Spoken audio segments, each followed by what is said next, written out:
Vous êtes infirmier et vous souhaitez exercer votre activité à votre compte. Vous devez décider et choisir sous quelle forme vous souhaitez exercer votre activité. C'est le moment crucial du choix de la forme juridique qui va servir de cadre pour cette activité. Sous quelle forme juridique pouvez-vous créer votre entreprise? Quelles sont les options qui s'offrent à vous? Dans cette vidéo, je vais vous présenter quelques-unes des formes juridiques couramment utilisées dans la profession. L'entreprise individuelle et ses différentes options, la société d'exercice libéral à responsabilité limitée, la société civile de moyens et la société civile professionnelle. Je suis Nathalie Chapuis de Noé Compta, votre comptable 100% en ligne qui simplifie la gestion de votre comptabilité. La forme juridique que vous allez choisir va déterminer les règles comptables, fiscales, juridiques et sociales qui s'appliquent à votre entreprise. Il est donc important de ne pas faire ce choix à la légère. Comme je le dis souvent aux entrepreneurs avec qui je discute, le premier acte d'optimisation fiscale, c'est le choix de la forme juridique. Il existe deux grandes catégories de formes juridiques, l'entreprise individuelle, les différentes formes de société. Comme je vous disais, dans cette vidéo, je vais vous présenter les formes juridiques couramment utilisées dans votre profession. Commençons par l'entreprise individuelle. L'entreprise individuelle est une forme juridique d'exercice en nom propre, par opposition à l'exercice en société. L'entreprise individuelle n'a donc pas la qualité de personne morale. Dans cette forme juridique, l'entrepreneur et l'entreprise ne forment qu'une et même personne. Pas de distinction donc entre le patrimoine de l'entrepreneur et celui de l'entreprise.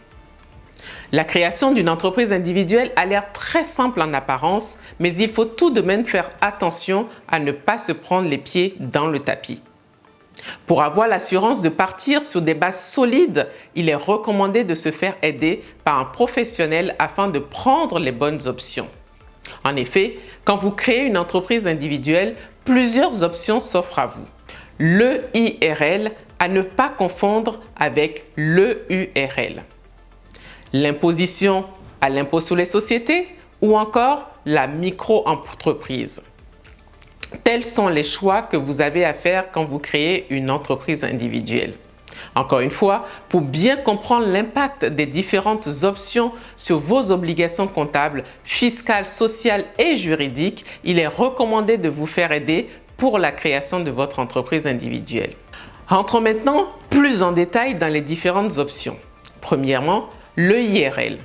L'EIRL est une option ouverte aux entrepreneurs individuels depuis 2011. Cette option permet d'apporter une meilleure protection à l'entrepreneur individuel si les choses tournent mal.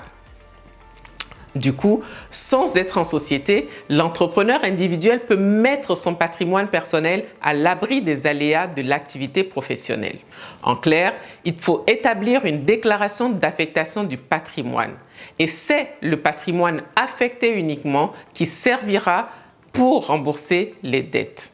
En bref, pour devenir infirmier libéral sans vous embarquer dans la rédaction de statuts et autres formalités chronophages et onéreuses, vous pouvez tout simplement créer votre entreprise en nom propre sous la forme d'entreprise individuelle avec option EIRL. Il est important que votre entreprise repose sur des bases solides et le choix de la forme juridique en est la première pierre. L'option de l'impôt sur les sociétés. En principe, le régime fiscal d'une EI est l'impôt sur le revenu. Toutefois, les entreprises individuelles ayant opté pour l'EIRL ont également la possibilité de choisir d'être imposées à l'impôt sur les sociétés. Dans ce cas, c'est l'entreprise qui supporte et s'acquitte de l'impôt sur les sociétés. Pour finir, le choix ou l'option de la micro-entreprise. Si vos recettes ne dépassent pas le seuil de 72 600 €, vous avez la possibilité d'opter pour le régime micro-entreprise. Quels sont les avantages du micro-entreprise? Facile d'accès, pas de tenue de comptabilité, simplement votre chiffre d'affaires à déclarer et vos impôts sont calculés de façon forfaitaire. Vous n'êtes imposé que si vous faites du chiffre. Les inconvénients du régime micro? S'il s'avère que vos charges sont importantes, vous êtes perdant. Le plafond de chiffre d'affaires pour pouvoir bénéficier de ce régime est assez bas, 72 600 € hors taxes par an pour les activités libérales. Si vous pensez dépasser ce seuil, le régime micro n'est pas pour vous. Comme tous les entrepreneurs individuels, votre patrimoine n'est pas protégé sauf si vous optez pour la responsabilité limitée. L'activité d'infirmier est classée dans la catégorie BNC, bénéfices non commerciaux, si elle est exercée en nom propre. Si vous souhaitez avoir plus de détails sur les spécificités comptables, fiscales, sociales de votre activité, cliquez sur le lien dans la description. Venons-en maintenant à la société d'exercice libéral à responsabilité limitée, la SELARL. La SELARL est l'équivalent de la SARL dédiée aux professionnels libéraux. C'est donc une société et elle possède à ce titre la qualité de personne morale. De plus, la responsabilité des associés ou de l'associé unique est limitée à ses apports, à savoir le montant du capital. La SELARL relève de l'impôt sur les sociétés. Du coup, c'est l'entreprise qui supporte et s'acquitte de l'impôt sur les sociétés. Dans ce cas, votre rémunération en tant qu'associé est considérée comme un salaire. Une SELARL avec un seul associé est une SELARL unipersonnelle. Vous avez également la possibilité de créer une société civile professionnelle. La société civile professionnelle est une forme juridique réservée exclusivement aux professions libérales. Cette forme de société permet à des personnes d'exercer en commun une profession libérale. Il faut au minimum 2 associés pour créer une SCP. Les associés d'une société civile professionnelle sont obligatoirement des personnes physiques.